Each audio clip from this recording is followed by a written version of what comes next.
Alors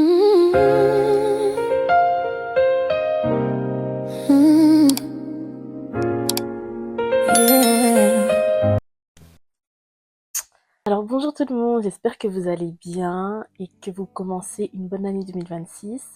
Alors ça fait très longtemps et aujourd'hui je suis là pour une nouvelle vidéo. Je sais que je suis pas très active sur mon YouTube channel. Je sais pas pourquoi je suis l'américaine, bref, je sais que je suis pas très active sur ma chaîne YouTube. Mais ces derniers temps, j'avais à cœur de faire cette vidéo, de la partager avec vous. Au dernier moment, j'ai voulu, je vais pas vous mentir, ne pas la faire. Donc aujourd'hui, ben voilà, j'avais une journée un peu libre et je suis partie courir, etc. etc. Et j'avais déjà prévu de faire cette vidéo depuis déjà une semaine. Et au dernier moment, je me suis dit, non, c'est bon, on la fait plus et tout. Je sais pas pourquoi. Je me suis dit, ne la fais plus. Tu la feras peut-être demain ou une autre fois.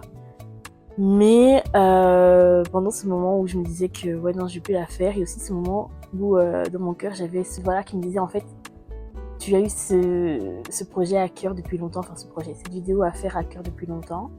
Et comme par hasard au dernier moment tu veux plus la faire, tu veux arrêter, etc.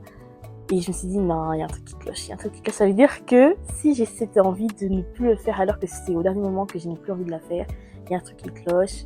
Vaut mieux que je la fasse. En fait, je la fais et au moins c'est fait. Et puis après, ben voilà, je sais pas qu'est-ce qui va en découdre de cette vidéo, mais en tout cas, j'espère que ça sera que du positif et que toutes les personnes qui vont avoir la possibilité de regarder cette vidéo vont être touchées et vont peut-être trouver une solution à leurs problèmes. Alors, comme vous pouvez le voir dans la vidéo, dans le titre de la vidéo, ici on va parler de dépression et surtout de dépression en tant que jeune chrétien ou en tant que chrétien tout court. C'est un sujet assez sensible et je me suis dit que j'allais en parler tout simplement parce que je me suis rendu compte que dans le milieu chrétien, on parle de beaucoup de choses, mais il y a certaines choses dont on ne parle pas. Enfin, je sais pas pourquoi en fait. Mais voilà, genre, je trouve que c'est un sujet vraiment très important et je pense qu'en tant que personne qui est passée par là, j'aurais peut-être aimé avoir plus de support pour pouvoir me relever et avancer dans ma vie. Mais Dieu merci, je ne suis pas restée longtemps dans cette période, je suis restée un petit temps. Et enfin un petit temps, je trouve que c'était quand même long, mais je suis restée un petit temps et à l'heure actuelle je suis contente de pouvoir faire cette vidéo et de pouvoir aider d'autres personnes à surmonter cette épreuve. Alors pour commencer, je voulais parler de la raison pour laquelle je voulais faire cette vidéo. C'est une vidéo assez sensible, c'est un sujet assez lourd on va dire. Et ce qui m'a poussé à faire cette vidéo, c'est vraiment parce qu'en fait, comme je l'ai dit juste avant, je trouve que dans le milieu chrétien on n'en parle pas souvent.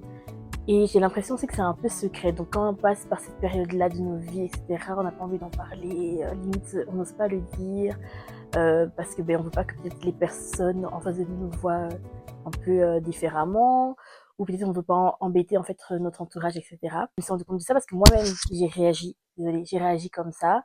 Moi-même, je n'ai pas forcément parlé de ma situation en fait. C'est un jour en étant sur les réseaux, donc j'étais déjà, on va dire que j'ai remarqué que j'étais dans cette phase-là et que j'étais dans telle période de cette phase-là à un certain moment. Donc c'est un moment où je commençais vraiment à être vers la fin de ma dépression.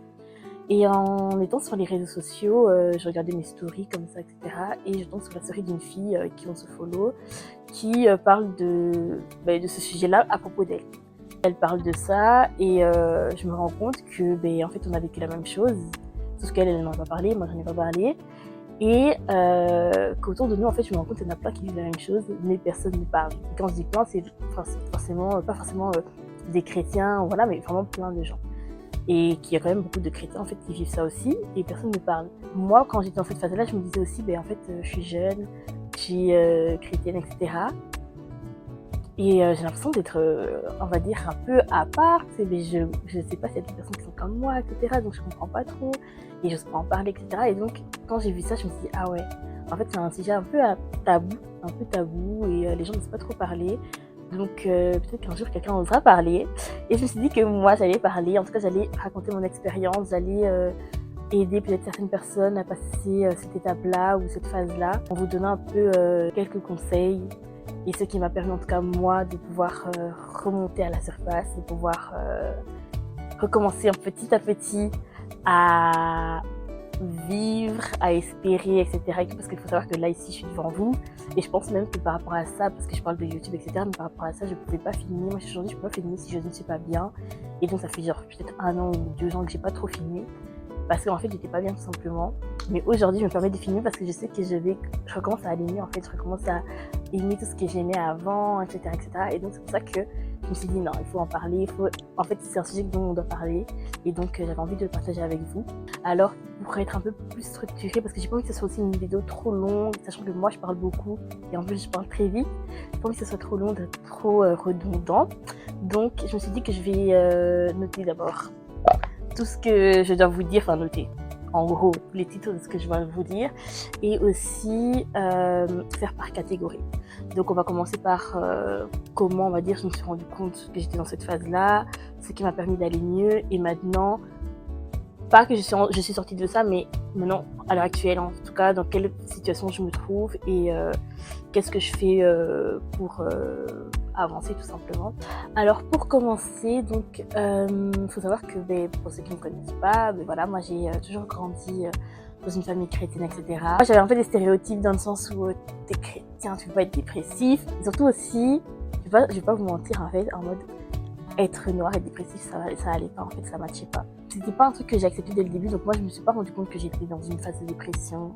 Genre ça c'était pas évident pour moi, enfin c'était pas une évidence. Puis voilà, j'ai commencé ma vie, etc. En fait en grandissant, je suis passée par plusieurs étapes, sachant qu'en plus j'ai commencé ma chaîne YouTube en 2020. Certaines étapes dont j'ai parlé dans certaines vidéos que je pense avoir supprimées. Mais c'est pas grave. Mais donc bref, je suis passée par certaines étapes et ces étapes-là, en fait, certaines ont été très difficiles ou très inattendues. En fait, je pense que ça a même été un traumatisme. Mais vu qu'on se rend pas compte directement que c'est un traumatisme, on laisse passer les choses et voilà, on avance. Sachant qu'en plus, la vie ne nous attend pas. Donc la vie ne fait qu'avancer. Mais il y a certaines étapes de ma vie, je pense, qui m'ont en fait traumatisée. Et je n'ai pas pris le temps de me poser, me dire ah ouais, il y a telle chose qui s'est passée, maintenant tu te sens comment en fait. Donc j'ai pas pris le temps de faire ça. Ça a commencé donc vers 2021. Ceux qui savent ce qui s'est passé en 2021 savent, ceux qui savent pas, mais voilà. Mais ça s'est passé en 2021, je crois, genre ça a commencé vraiment à ce moment-là. À ce moment-là, je pense que voilà, en fait, je n'ai juste pas eu le temps de me poser et de réfléchir à comment tu te sens, est-ce que ça va, etc. et tout. En fait, j'ai enchaîné ma vie, en fait. Donc, j'ai plus de ça. Donc, au lieu de vivre une vie simple, je me suis mise, en fait, des choses sur le dos, voilà, on va dire, ça comme ça. Avancer, on va dire, avec certaines choses que je n'aurais pas dû avancer, en fait, tout simplement. Et le temps est passé. Et en fait, le temps passe, mais tu ne te stoppes pas. Et en fait, plus le temps passe, plus tu as des choses, plus tu as des responsabilités, etc. Et tu ne te stoppes pas. On passe 2021, donc fin 2021, on passe 2022, on passe 2023, on passe 2024. Puis arrive le moment où je vais être diplômée et rentrer en master. Là aussi, je passe par des moments un peu difficiles, etc. encore. En fait, je fais que accumuler. Accumuler les choses, je ne me pose pas, je fais que accumuler. Et comme je dis, le temps ne nous attend pas, donc le temps file en fait. Donc j'ai pas le temps de me stopper. J'accumule certaines choses. J'arrive malgré tout à avoir mon diplôme. Donc je suis diplômée en septembre 2024. Je suis diplômée d'un bachelier en compta. Et j'ai pas le temps de me poser encore, j'ai pas le temps de respirer. Je me rends compte que je stresse beaucoup pour l'école en fait. Enfin déjà avant je stressais pour l'école, mais là je stresse encore plus. Donc en fait mon corps est H24 sous tension, j'ai tout le temps sous tension. Dans toute ma vie en fait, dans cette période-là et tout, il se passe des choses qui font que je suis pas en fait bien, je suis pas bien et ça impacte en fait mes relations avec mes amis, mes relations familiales, etc. Donc c'est vraiment une époque où j'étais vraiment très tendue. Dieu merci, j'ai un bon entourage, et ça on va venir juste après, mais Dieu merci, j'ai un bon entourage parce que j'étais vraiment, limite je pense que j'étais détestable. Je pense que si c'était moi en face, je pense que j'aurais pas été cette amie comme ou cette sœur comme ont été mes sœurs ou mes amis, etc. Parce que j'étais vraiment détestable en fait. Donc je devenais aigrie et je savais pas pourquoi. Et donc je me réveillais, j'étais pas bien, j'allais dormir, j'étais pas bien.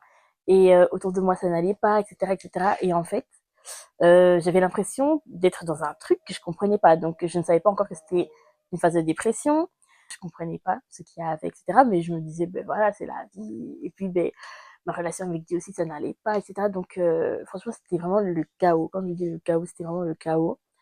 J'arrivais à un point où je me demandais vraiment qu'est-ce que je fous sur Terre. Et c'est vraiment difficile parce que j'en ai parlé avec personne. Donc voilà, j'étais arrivée à un moment de ma vie où je disais à Dieu, mais qu'est-ce que je fais sur Terre, etc. Pourquoi en fait me laisser vivre toutes ces choses-là, tout simplement. En fait, juste vivre toutes ces choses-là parce que voilà, donc j'ai pas été dans les détails de ce que j'ai vécu, mais c'est quand même des choses assez lourdes, etc. Et je sais que ça fait rare mon témoignage, mais je me dis en tant que jeune fille, voilà, je comprends pas.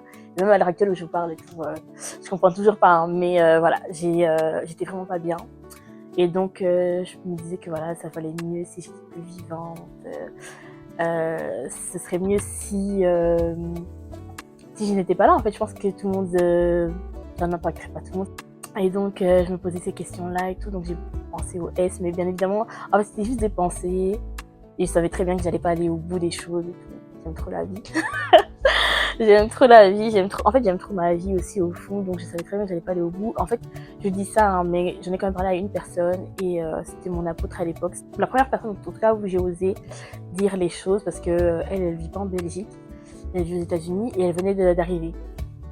Enfin, elle était venue pour quelques jours, etc. Et à ce moment-là et tout, je sais pas pourquoi, un jour après le culte, elle était là pour le culte et je lui ai dit que ouais, j'ai pensé à ça. Et elle m'a dit, ouais, heureusement que tu me l'as dit, parce qu'en fait, une pensée peut découdre plusieurs choses. Et moi, en fait, j'avais pas envie que ça aille trop loin. Mais voilà, donc à partir de ce moment-là et tout, je savais que c'était quand même que j'étais arrivée dans un point où c'est quand même grave. Mais pour moi, c'est toujours pas de la dépression. Je vais pas vous mentir, pour moi, c'est toujours pas de la dépression, même si je pensais au S. C'est pas de la dépression, j'étais juste pas bien, voilà. Et puis, ça, c'était vers fin 2024. Donc, je suis déjà diplômée. Je suis vers octobre-novembre, je pense, 2024. Donc, je suis déjà diplômée et j'ai déjà commencé ma nouvelle vie d'étudiante dans ma nouvelle école, etc.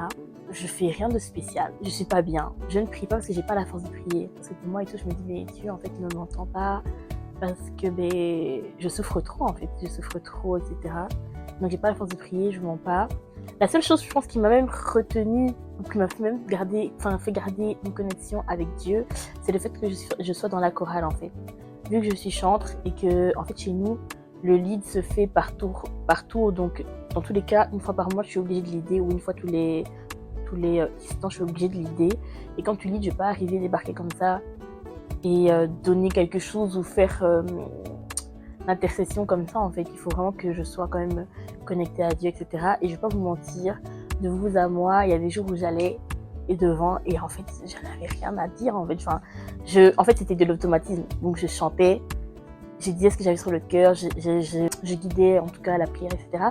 Mais dans mon cœur il y avait rien, dans mon cœur je ne croyais plus. Il faut savoir que même cette période-là elle a vraiment impacté ma foi parce que moi je suis quelqu'un de base, j'avais une grande foi. Quand j'ai une grande foi, c'est en mode je me souviens à l'époque on me disait souvent ouais Sarah et tout, t'es trop dans le monde des bisounours. Donc pour moi en fait tout était possible. Et jusqu'à présent et tout, je me dis que tout est possible. Mais là, c'est vraiment tout était possible. Genre, vraiment, tout était possible.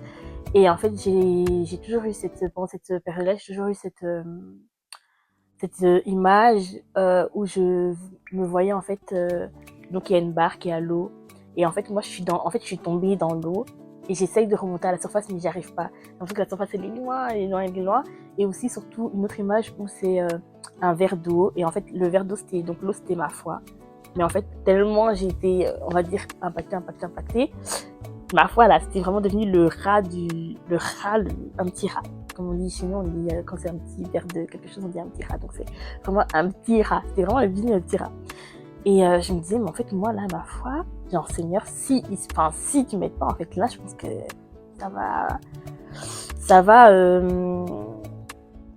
elle va s'envoler. On passe et je me dis, bon, voilà, j'ai quand même ma foi qui est là, quand même le peu qui me reste qui est là.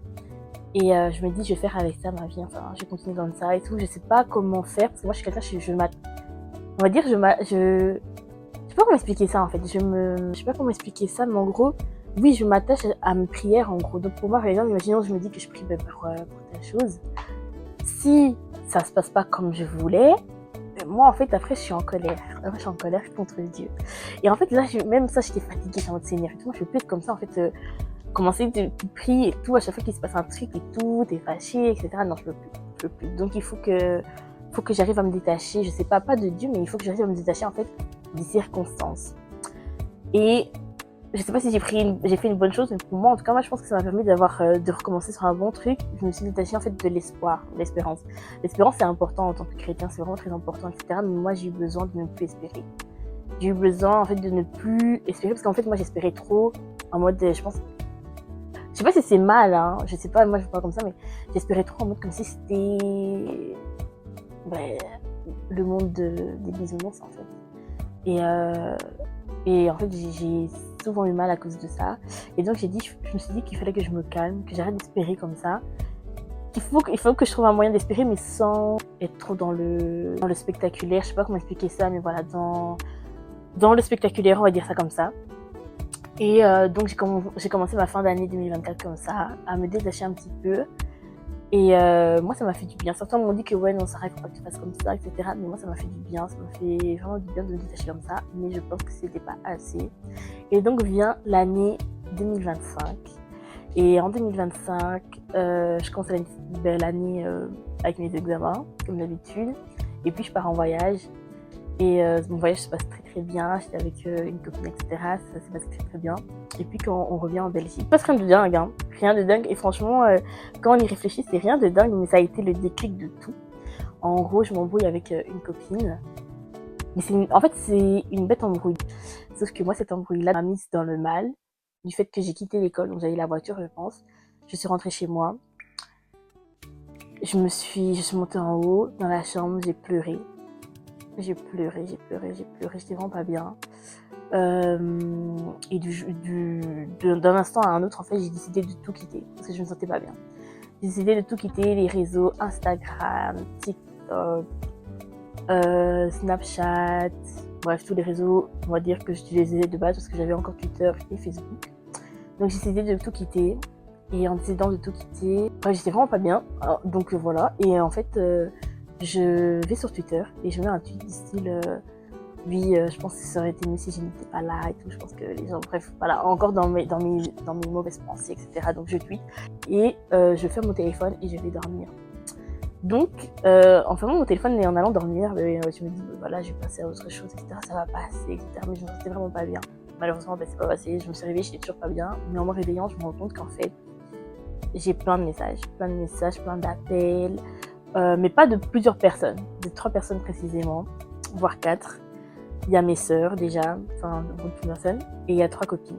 C'est les 3 copines en fait qui ont été au courant de la situation vraiment durant cette période-là. Et en fait, dans ces messages-là, genre il y en a une en fait enfin je vois que ma sœur en fait m'appelle en me disant que ma copine donc m'a contactée, me dit que voilà, lui dit que ouais genre il y a un truc qui va pas, etc. et tout, faut contacter Sarah, etc. Donc tout le monde me cherchait en fait, alors que j'étais juste à la maison tranquillement dans mon lit. Et de là en fait je me réveille et en fait je contacte directement mes copines qui m'ont appelé une par une, qui m'ont contacté. Et de là en fait va commencer mon cheminement en fait, on va dire ça comme ça, mon cheminement. De là va commencer mon cheminement et l'acceptation. Donc c'est un petit truc, comme je vous dis, c'est un petit truc, mais qui a fait exploser toute la machine. En gros, c'est vraiment un petit truc à l'heure actuelle, je pense que si je parle de ça avec ma pote, elle va se dire, mais t'aurais tellement pas dû réagir comme ça. Mais je pense que Dieu savait pourquoi, en fait, je suis passée par là et Dieu savait pourquoi j'ai réagi comme ça. Parce que depuis que j'ai les réseaux, c'est la première fois de ma vie vraiment que je décide vraiment de tout couper, sans prévenir quoi qui que ce soit, sans faire telle annonce, ouais, je quitte les réseaux, non. J'ai vraiment coupé en fait du jour au lendemain, voilà, genre, même pas du jour au lendemain, la journée là, aujourd'hui, il suffit pas, je coupe, c'est tout, c'est fini. Donc, même si j'avais des conversations avec les gens et tout, je parlais avec certaines personnes et tout, la conversation allait se finir, on allait finir dans quelques mois. Donc, je coupe les réseaux. Et là, je vais commencer mon cheminement pour aller mieux. Bon, j'ai un petit souci micro, donc j'espère que ça va aller jusqu'au bout celui-là. Donc, je disais, pour aller mieux, j'ai eu 4 points qui m'ont aidé à aller mieux.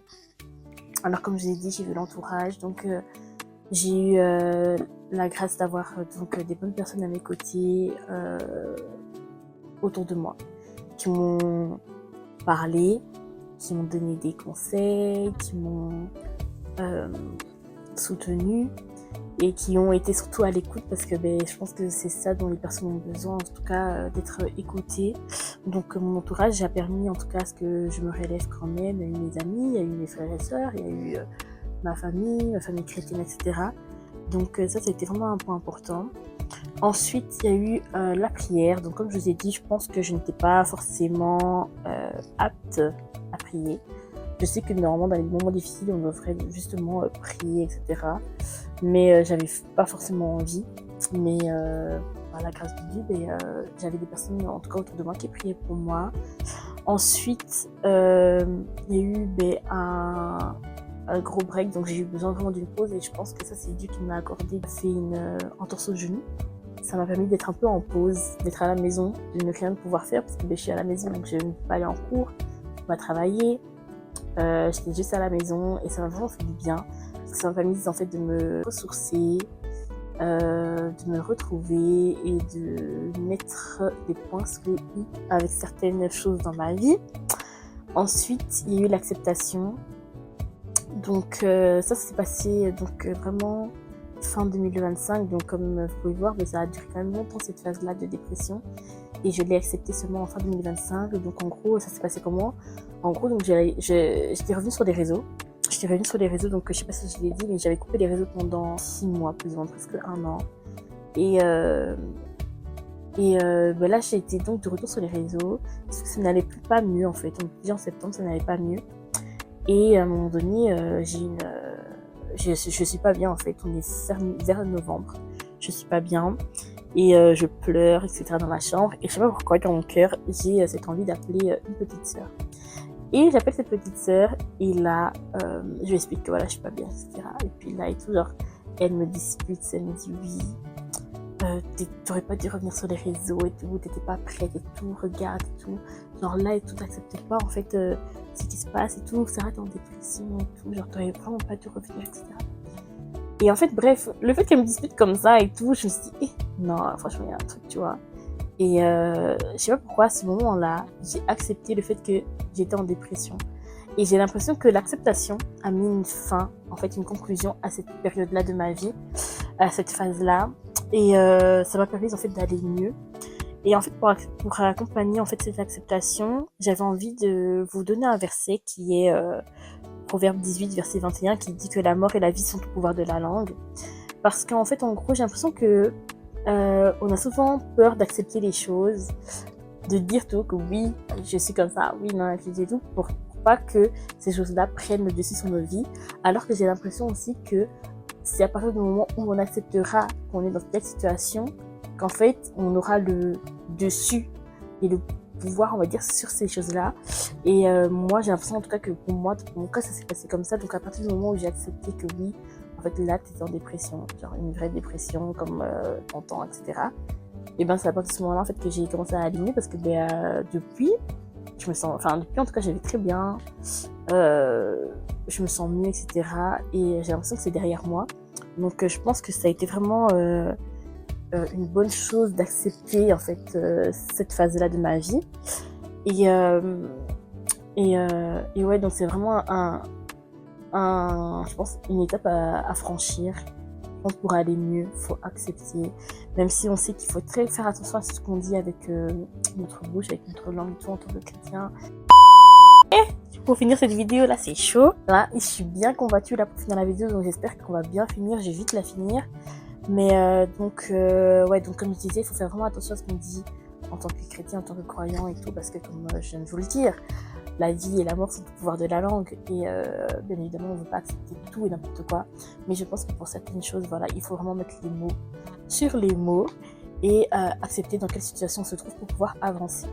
Donc là c'était vraiment un point très important, le dernier point dont j'allais vous parler. Et donc pour conclure cette vidéo, j'aimerais vous lire également un passage de la Bible qui est 1 Pierre 5 versets 8 à 10 qui dit « Soyez sobres, veillez, votre adversaire le diable rôde comme un lion rugissant, cherchant qui il dévorera. Résistez-lui avec une foi ferme, sachant que les mêmes souffrances sont imposées à vos frères dans le monde. le Dieu de toute grâce qui vous a appelé en Jésus-Christ à sa gloire éternelle, après que vous aurez souffert un peu de temps, vous perfectionnera lui-même, vous affermira, vous fortifiera et vous rendra inébranlable. Donc là, c'est vraiment pour conclure ma vidéo. Je voudrais juste rappeler que, me rappeler à moi-même, mais rappeler aussi à toutes les personnes en tout cas qui sont peut-être dans la même phase que moi, donc la phase finale, nous rappeler en tout cas qu'il faut qu'on reste vigilant, rester en fait attentif, surtout dans les premières années en tout cas, je pense après cette phase-là, parce qu'en fait, comme le dit la Bible, le diable rôde comme un lion rugissant.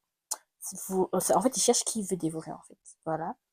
Et je me dis, c'est pas parce que t'es sorti de là que t'es tranquille. Parce qu'en fait, je me dis, là, le diable a vu une faiblesse en toi. Et il sait que peut-être sur ce point-là, t'es faible. Donc, il pourra plus facilement appuyer sur ce point-là. Donc, en fait, ma belle, reste vigilante. Reste attentive et fortifie-toi, surtout fortifie-toi.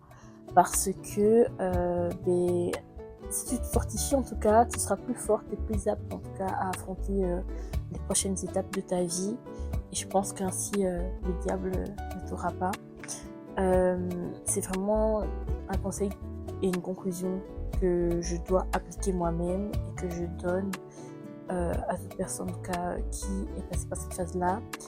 Et vraiment, pour vraiment conclure cette vidéo, j'aimerais juste tout simplement dire à toutes les personnes qui m'écoutent et qui ont regardé cette vidéo jusqu'à la fin que voilà, genre c'est pas une étape facile et vous n'êtes pas seul. On pense vraiment que voilà, personne ne peut nous comprendre, personne ne peut voir, en tout cas, ouais, comprendre ce par quoi on est passé ou ce par quoi on passe. Mais sachez que vous n'êtes pas seul et que voilà, genre j'espère qu'à travers cette vidéo, vous avez pu avoir en tout cas des petits tips en tout cas, ou que j'ai pu aider au moins une personne à travers cette vidéo. Sache que voilà, tu n'es pas seul, il y a plein de choses pour t'aider et en fait, la chose par laquelle tu passes n'est pas la fin. Ce n'est qu'une virgule dans ta vie. Donc, je pense que tu auras encore plein de choses à vivre. Donc, ne laisse pas la dépression prendre de l'ampleur dans ta vie. Lève-toi, accepte la chose, mais bats-la. Bats-la, combat cette chose et avance. C'est vraiment quelque chose que je pourrais dire. En tout cas, c'est vraiment une des choses que je pourrais te dire. Ne te laisse pas aller. Parce que ça va aller en fait, ça va aller.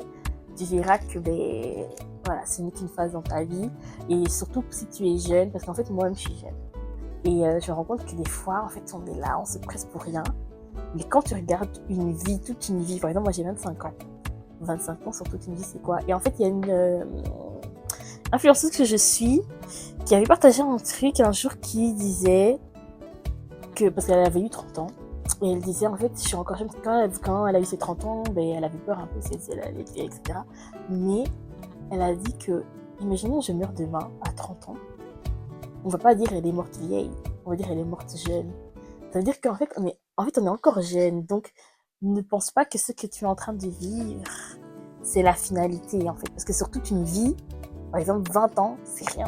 25 ans, même moi j'ai 25 ans, c'est rien, c'est une vie. Moi je suis pressée, moi je vais pas vous mentir, hein. Je parle comme ça, moi je suis pressée pour la vie et tout, j'ai envie d'avoir certaines choses et tout, mais en fait je me rends compte des fois, mais en fait ma belle, calm down, t'es très jeune en fait, t'es très jeune et tout. Donc ouais, donc ce par quoi tu passes en fait, je sais que c'est difficile, je sais que t'as l'impression que personne ne peut te comprendre, je sais que tu as l'impression que tu es la seule à vivre ça, etc. et que tu ne vas pas t'en sortir, mais sache que tu vas t'en sortir et que même si t'as l'impression que Dieu n'est pas avec toi, en fait, il est avec toi. Et ouais, je te conseille vraiment de garder espoir, en fait. Même si moi, je vous dis, moi, le fait de casser, comme j'ai dit dans la vidéo, casser un peu l'espérance, m'a permis, en fait, d'aller, parce que moi, en fait, j'étais trop dans les bisounours, hein, voilà. En tout cas, cette vidéo, j'espère qu'elle a pu toucher au moins un cœur. Je sais pas pour qui elle est, je sais pas pourquoi je devais la faire, mais en tout cas, je l'ai faite. Ça fait bizarre de revenir sur YouTube, ça fait même bizarre de vous reparler, parce que, voilà, genre, ça fait très longtemps très longtemps que je n'ai plus fait de vidéo, en tout cas face cam. J'espère que vous avez apprécié cette vidéo et que vous l'avez validée. En tout cas, n'hésitez pas à liker, à donner votre avis et à me dire surtout si voilà, cette vidéo a été un plus pour vous, qu'elle vous a un peu aidé en tout cas dans votre phase. Et je prie vraiment que, ben voilà, vos cœurs soient touchés en tout cas par cette vidéo, et que si tu es dans cette situation, que tu puisses aller mieux après avoir vu cette vidéo, en te disant que voilà, regarde, moi je suis passée par là et je vais très bien, et ça a duré quand même 1 an, presque 1 an. Le temps que je me réveille, quand je me suis rendu compte, ça a duré 1 an, mais sinon ça a duré plusieurs années. Mais voilà, je vais bien et je me dis qu'il y a des belles choses qui m'attendent à l'avenir, donc reste fort, sois vigilant, reste connecté à Dieu, mais ne te force pas à faire des choses. En tout cas, voilà. C'était tout ce que j'avais à dire. Peut-être que je reviendrai pour une nouvelle vidéo, je ne sais pas, peut-être pour des vlogs de 2026, je ne sais pas, on verra bien. En tout cas, j'espère que cette vidéo vous a plu. N'hésitez pas à liker, n'oubliez pas, et abonnez-vous si vous êtes nouveau et que vous n'êtes pas encore abonné. En tout cas, bisous, et passez en tout cas une bonne année 2026, parce que c'est la première vidéo de l'année 2026 plutôt. Donc passez une bonne année 2026 et on se voit à la prochaine. Bisous.